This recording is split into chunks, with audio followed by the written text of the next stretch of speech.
সামনে রথযাত্রা, তার আগে কোচবিহারে 136 বছরের বিরতি দিয়ে মদনমোহন দেবের নতুন রথ মহড়া। 136 বছর পর মদনমোহন দেবের জন্য নির্মিত নতুন রথের মহড়া আজ সম্পন্ন হলো। পুরাতন রথটি বহুদিক দিয়ে অবনমন হয়েছিল, তাই এবারে দেবত্ব ট্রান্সপোর্ট মিলে একটি নতুন রথ নির্মাণ করেছে। নতুন রথ প্রায় সম্পূর্ণ। আজ সেই রথের মহড়া চালানো হয়। ট্রান্সপোর্ট ও সরকারি প্রকৌশলীদের তত্ত্বাবধানে নিম, শাল, সেগুন কাঠ দিয়ে 2 মাস ধরে শান্তভাবে তৈরি করা হচ্ছে রথটি।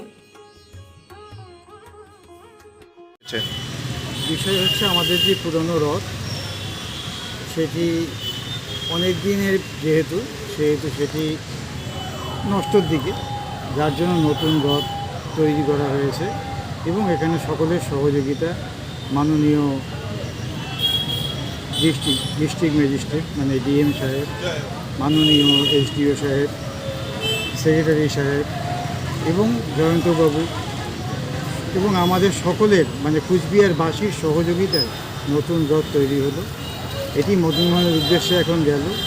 সেখানে মদনমোহনকে নিয়ে আসবে আমাদের ডাঙ্গরাই মন্দিরের রাধাকৃষ্ণ, রাজমাতার রাধাকৃষ্ণ, এরা গিয়ে তাকে আপ্যায়ন করে নিয়ে আসবে। সে এখানে 7 দিন এই মাসির বাড়িতে থাকবে।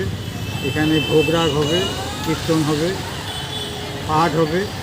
7 দিন থাকার পরে তারপরে আবার এই ডাঙ্গরাই মন্দিরের কৃষ্ণ, রাধাকৃষ্ণ এবং রাজমাতার রাধাকৃষ্ণ তাকে আবার নিজ বাস দিয়ে সেখানে পৌঁছায় দিয়ে আসবে, দিয়ে তারা নিজ বাড়ি দিয়ে চলে আসবে।